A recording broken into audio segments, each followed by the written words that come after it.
leluhur kita itu juga memakai trik dan strategi. Tapi trik dan strategi di sini bisa digarisbawahi adalah trik dan strategi yang positif.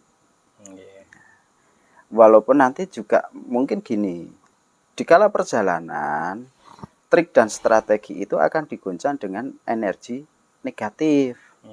Tapi panjenengan dan teman-teman harus percaya bahwa trik yang akan jenengan terapkan ini adalah trik energi positif. Rahayu, selamat malam. Saya Ilhan Eda, penulis buku Prananda Prabowo, Prakarsa Eda.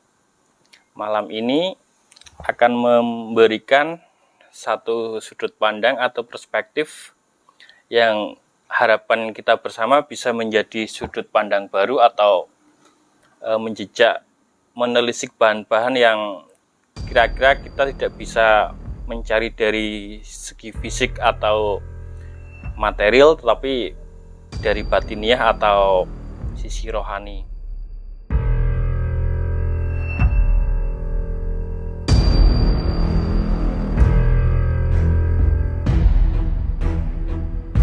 Jadi mulai saja kita akan masuk sedikit ke pengantar, Mas. Ya.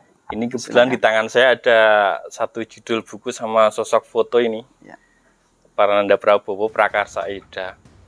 Pewaris semangat juang Diponegoro dari Trah Cokro-Dipo dan percik-percik kejuangan rahasia relasional Soekarno di Bumi Bagelen. Prakarsa Eda itu inisiatif suci atau gagasan yang murni gitu. Kemarin saya dengar Masnya sudah juga walaupun sebentar menerka-nerka langsung kok terhubung dengan Satrio Piningit atau ada tanda-tanda itu. Jadi mungkin yang sebagai gambaran awal pripun niku sosok Satrio Piningit dan dari daerah kita tinggal dampaknya sama nasional Nusantara niku pripun atau gambaran awal Satrio Piningitnya mungkin nggih. Gini Mas, ciri-ciri sosok Satrio Piningit itu beliau itu tidak mau mewujudkan jati dirinya. Dan Satrio Piningit pun tidak mau mengakui bahwa beliau itu adalah Satrio Piningit. Di dalam intinya rasa bahwa beliau itu mempunyai kemampuan tapi tidak mau berkowar-kowar bahwa beliau itu punya kemampuan. Dan saat ini pun beliau pun sama dirinya sendiri itu tidak yakin. Ada rasa itu. Iya. Bisa disebut kurang optimis, kurang percaya diri. Padahal beliau itu sudah ditakdirkan sebagai Satrio Piningit itu. Gitu. Makanya harus ada seseorang yang bisa dan mau ikhlas membangkitkan semangat beliau, mendorong untuk mewujudkan atau memunculkan suatu aura itu. Padahal kita tidak masuk di ranah politik, ranah negara. Dalam rumusnya kan ada politik itu teori citra, pencitraan, tampilan palsu. Ini pripun nih? Kok dia nggak memakai itu juga nggih? Melewatkan kesempatan yang seharusnya dimaksimalkan, misalnya dia politikus, basicnya kok nggak di-up-naik sekalian gitu. Kok tetap tersembunyi Karena itu tadi. Beliaunya itu pengen menyembunyikan jati dirinya. Pengen jati dirinya itu tidak diketahui oleh orang banyak. Tapi sebenarnya sudah banyak orang yang mengetahui tentang beliau. Tapi beliaunya itu tetap menyembunyikan identitasnya. Gitu. Karena apa? Misalkan Satrio Piningit itu bisa jalan juga sebagai politikus atau yang lain. Ya. Tapi beliau itu kan bukan memikirkan untuk sesaat. Yang dipikirkan beliau adalah bagaimana Nusantara ini bisa lebih maksimal Nggih. lebih baik daripada saat ini. Oke. Kalau Mbak Satrio Piningit niku apa sudah bisa dalam sampai keluarga atau sampai nasab atau baru dari penglihatan sisi spiritual batinnya itu pripun itu Mas, gimana?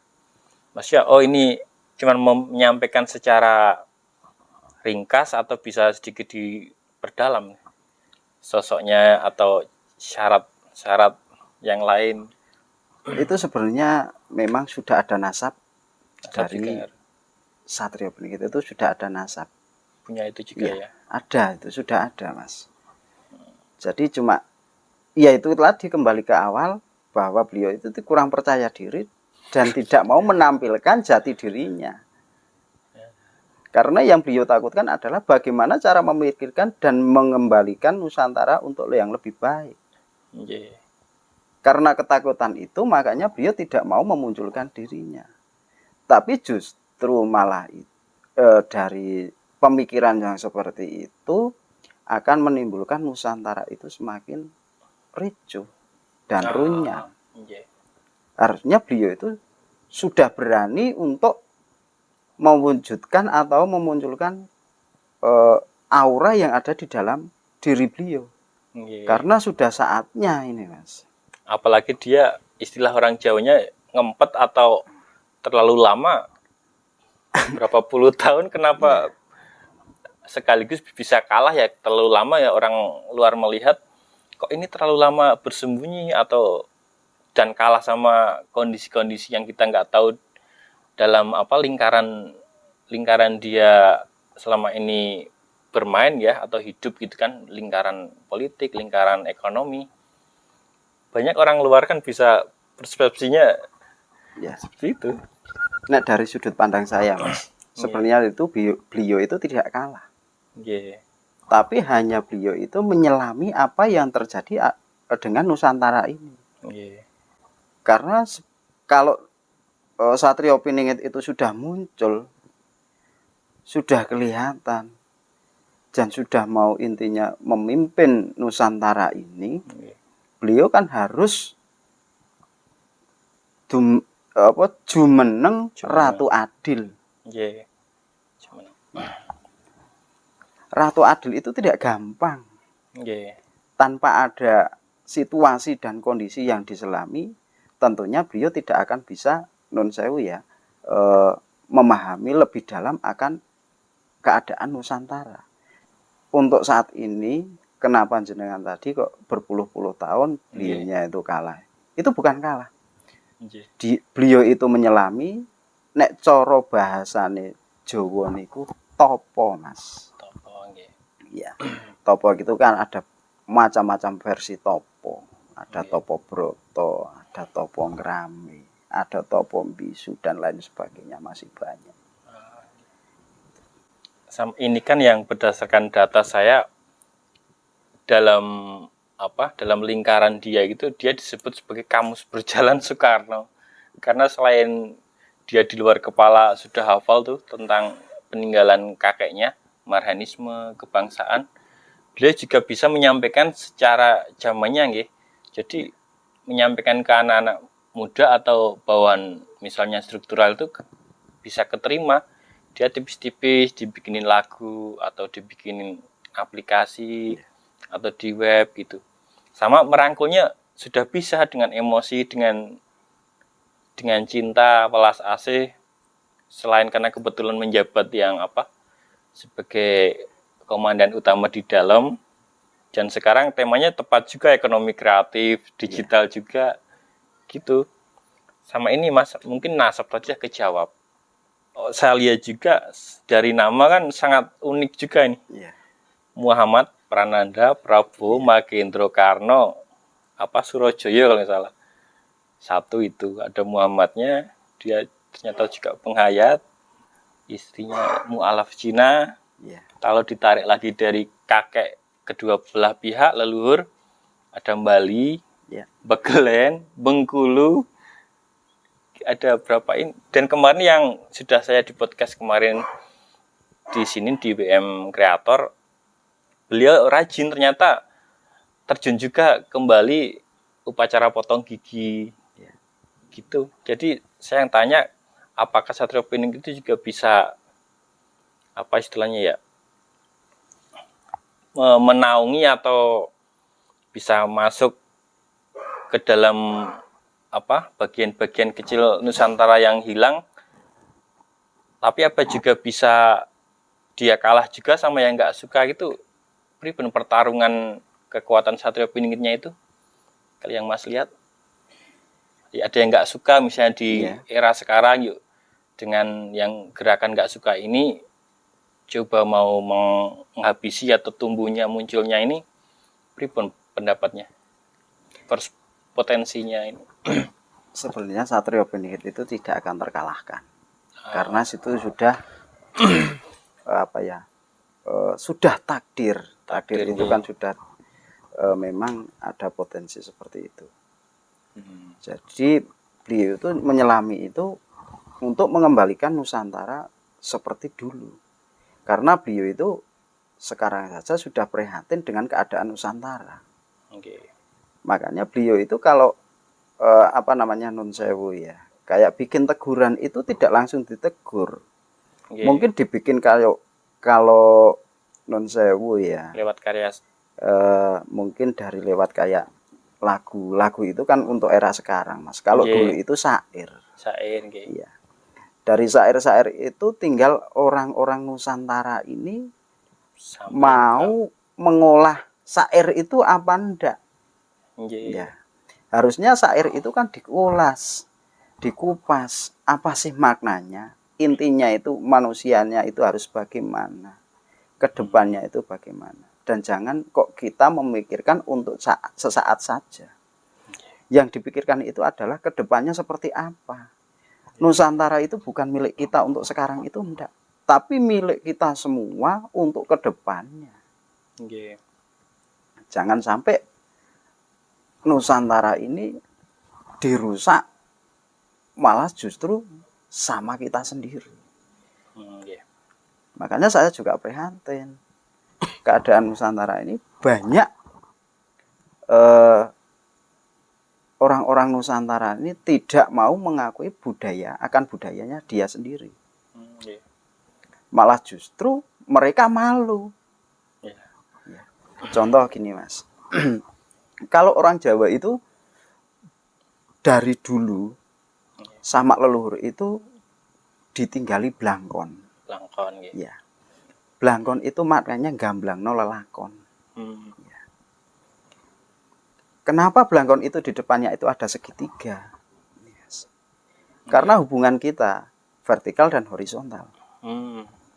Kalau kita salah langkah, akhirnya akan getun tibomburi.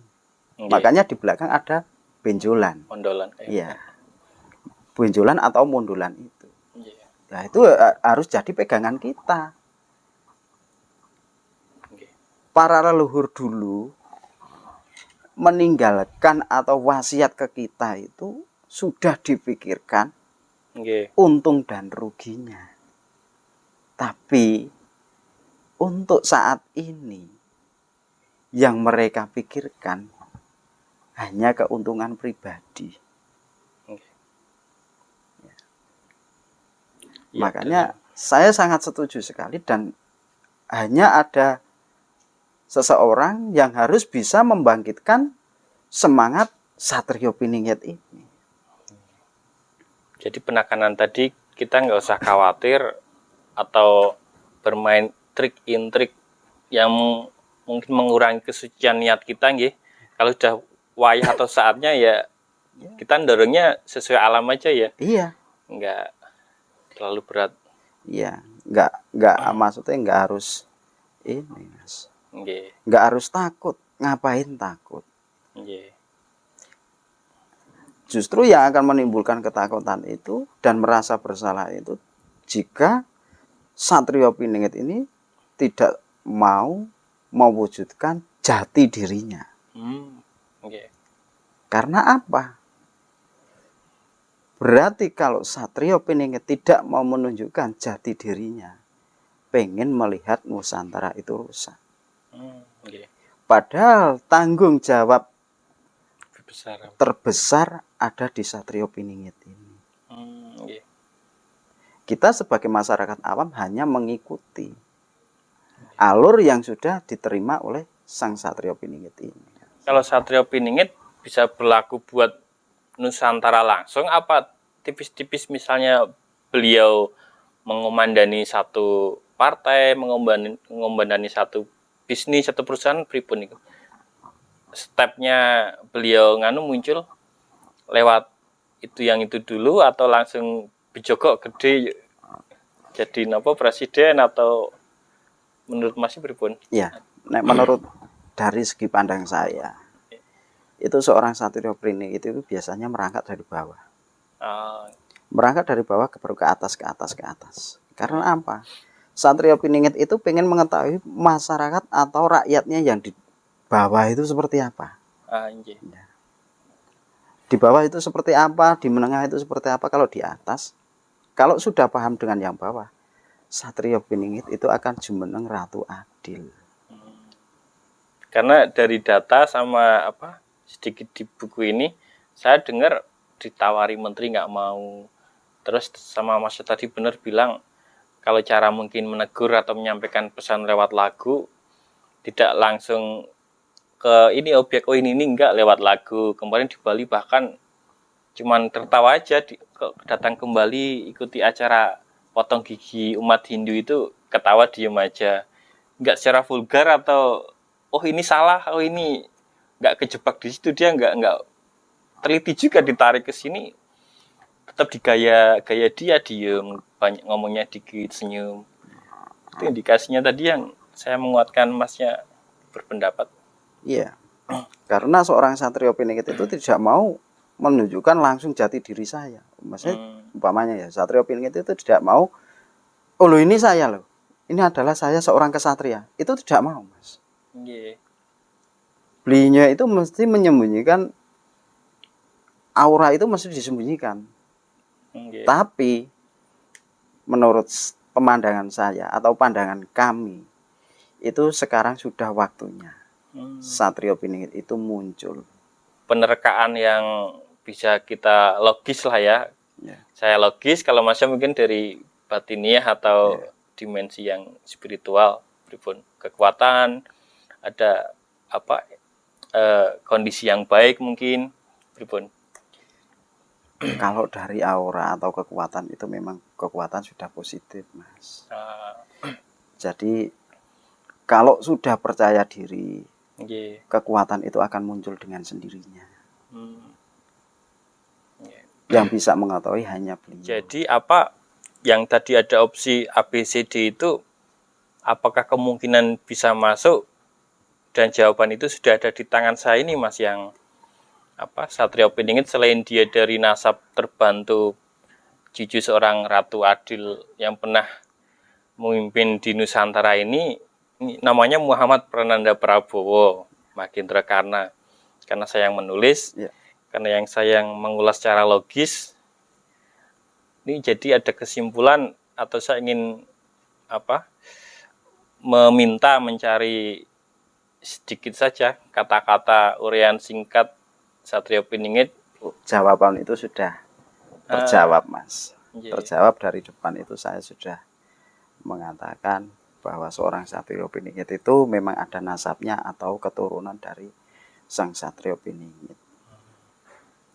Jadi memang tinggal menggali lagi atau mensupport untuk mengeluarkan suatu energi atau aura yang positif dari diri beliau. Kalau kami tidak bisa langsung, maksudnya support, ayo, itu kan tidak bisa. Kami hanya bisa membantu dengan apa yang kami percaya dan kami bisa, itu kami hanya bisa membantu.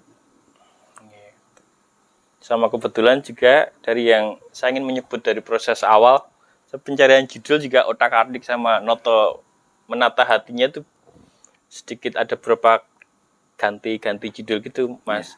Ini Prananda Prabowo Prakarsa Eda, kan saya cari kosakata Sanskerta itu. Iya. Kok nemunya di sini, prakarsa, gagasan, inisiatif, kemauan. Eda itu suci, murni. Iya. Jadi Prananda Prabowo diharapkan jadi sosok yang bisa menjadi inisiator kebaikan atau memberi gagasan yang suci dari hatinya, bisa menularkan atau menggiring menjadi apa? Ada gerombolan-gerombolan yang baik gitu. Kira-kira itu sih.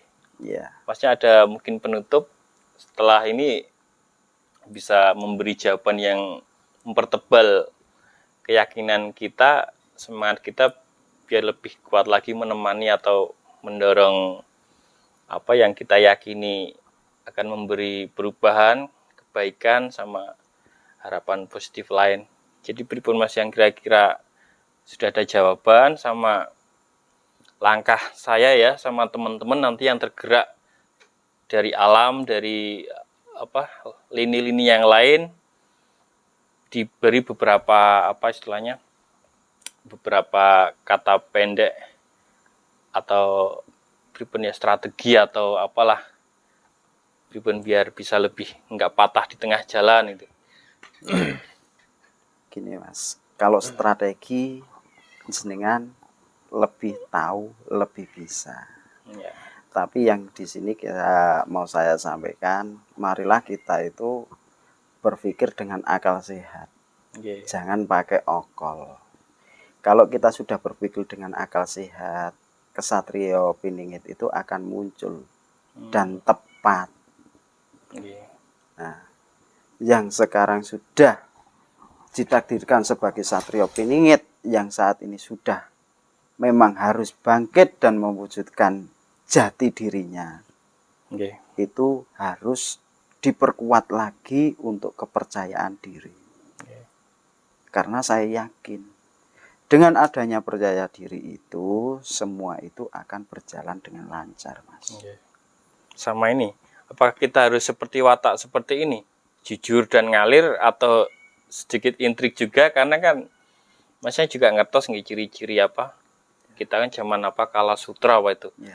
Banyak yang kejadian-kejadian negatif atau peristiwa sosiologis yang bisa apa? Kalau kita nggak kuat zaman edan kan rakumanan gitu. Ya. Apa kita harus tetap kayak gini gaya jujur, tapi takut ntar niat saja katanya nggak cukup, harus ada strategi. Ya. Itu bagaimana tuh menyikapinya? Kalau strategi atau trik itu memang harus ada, Mas. Okay. Karena dari dulu leluhur kita itu juga memakai trik dan strategi. Tapi trik dan strategi di sini bisa digarisbawahi adalah trik dan strategi yang positif. Okay. Walaupun nanti juga mungkin gini, dikala perjalanan trik dan strategi itu akan diguncang dengan energi negatif. Okay. Tapi panjenengan dan teman-teman harus percaya bahwa trik yang akan jenengan terapkan ini adalah trik energi positif. Okay. Itu berjalan dengan lancar.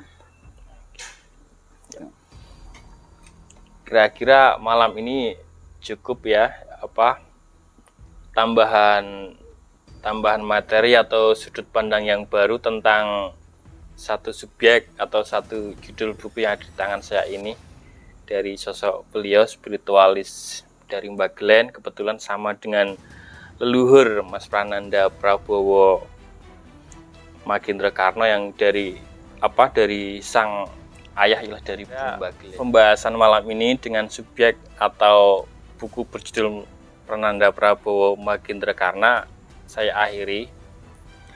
Dan terima kasih Mas Ya, dari sudut sama-sama. pandang seorang spiritualis dari Mbak Glenn yang kebetulan beliau juga berasal sama dari leluhur atau kakek dari sang ayah. Malam ini semoga kita bisa menjadi pembelajar yang sejati buat terus mendoakan, mendorong kebaikan untuk Ksatrio Piningit yang kita yakini malam ini, dan kedepannya terus bergerak melaju Nusantaranya biar menjadi jaya. Kira-kira demikian. Salam anak Nusantara, semoga Nusantara kembali jaya. Rahayu.